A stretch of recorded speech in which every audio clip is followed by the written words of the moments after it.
Hi, I'm Terry Brock. Hey, this is political season here in the United States. It's now a time when we're going to be choosing a leader, and in the midst of all of that, and the slimy, repugnant, repulsive, abhorrent morass that's there, and I mean that in the nicest sort of way, we can learn some lessons as entrepreneurs. We can get out there and we can see what they're doing, how they're doing it, and apply some of the good principles to our own business. Here are some that I've seen, and tell me what you think.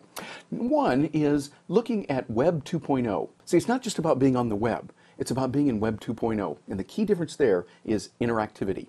Interact with your customers. Make sure you get their feedback. Those that are commenting for you, those that are against you. You want to know about this. We've seen Dell Computer do that. We've seen HP do it, Apple, people that are monitoring the blogs of what others are saying about them.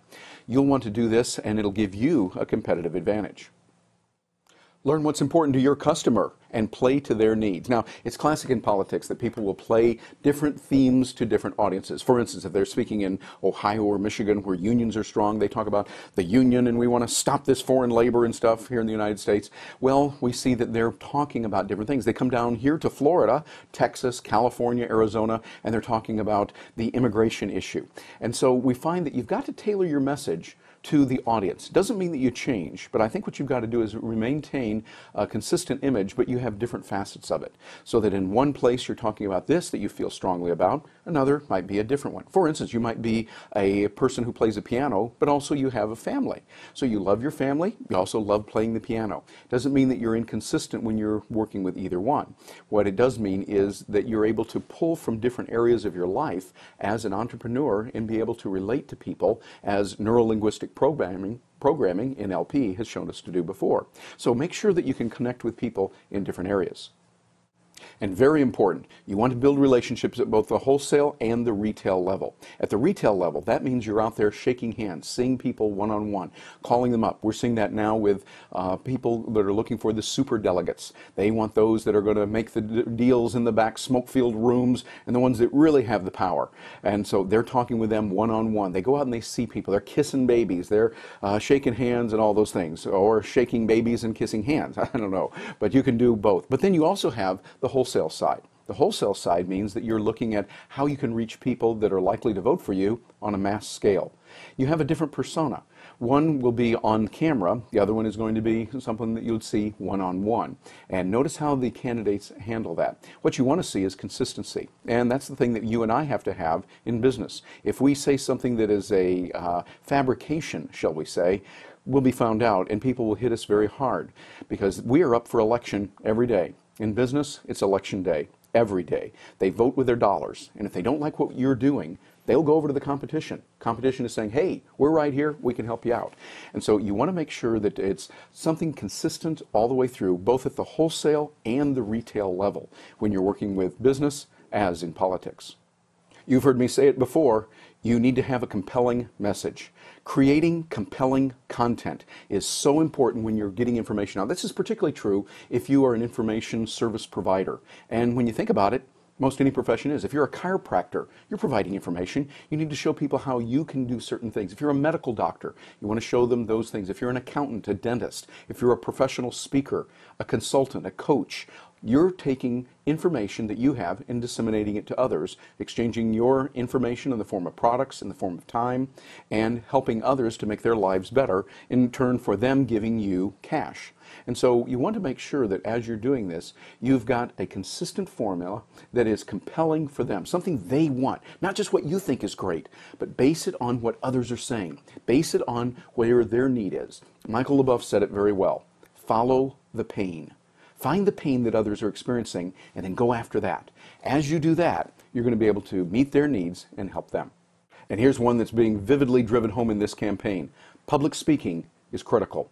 You want to be able to come out and show the enthusiasm, the charisma that is necessary. It doesn't mean you have to be flamboyant, but it does mean that you come out strong. And when you have a strong presence speaking publicly in a good way, you can motivate people. Think of other politicians throughout history that have done this. We see Bill Clinton recently, Ronald Reagan. Again, forget politics. Just look at the charisma that these people have had. Bill Clinton, Ronald Reagan were able to influence a lot of people here in the United States. We also saw that coming through with FDR back in World War II, Winston Churchill back in World War II. He rallied so much of Britain. We got a chance to see him just recently over at the Parliament in London, seeing the things that he did. And also Adolf Hitler. Adolf Hitler was a monster and a person that was horrendous, and he taught us that we will never again allow that to happen. But he was a great speaker, and speaking can be used for good or bad purposes. Want to make sure you use it for good purposes. And also, as the person who's in the audience, realize that just because someone's a good speaker doesn't necessarily mean that they're telling the truth. It doesn't necessarily mean that their arguments are sound. You want to make sure that you're discerning and always thinking.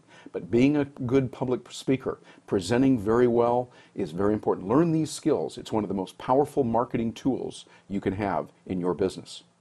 And it's very important to build your base. Make sure you build that base and get people that are there solid for you. They're working with you and they're saying things about you rather than you. You ever notice this in business? If you say, "Hi, I'm wonderful, I'm great, buy my stuff," people go, "Oh, please, we don't want that." But if instead you are saying to others that they tell you, they use testimonials, it's more credible. In other words, if I say it, they doubt it.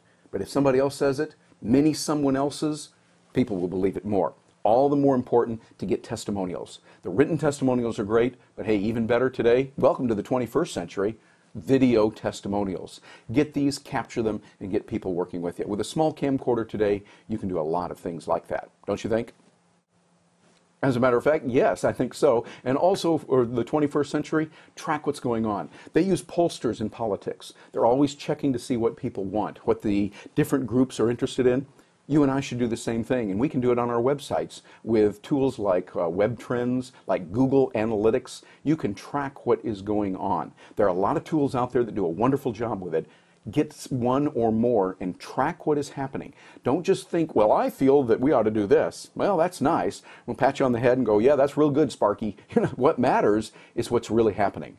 Look at the raw numbers and be willing to make some changes. When you see things that are reality, you go, "Ooh, I don't like the way that's happening. How come they're going to this page?" Or "They're not staying much on this page." Find that and track the results. That's what will matter. And finally, most important, you want to make sure that you get out the vote. For the politicians, this means getting people on the buses, getting your campaign workers to take people there and actually vote for you. They can promise a lot. They can say, "Oh yeah, I'll vote for you. Yeah, by golly, you betcha." But until they get out there and actually vote, doesn't count.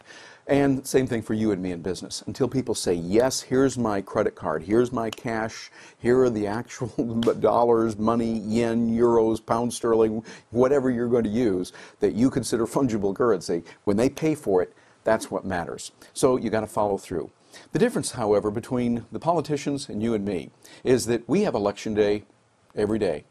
Every day is election, and our customers, your customers, are voting with their dollars, yes or no, every day.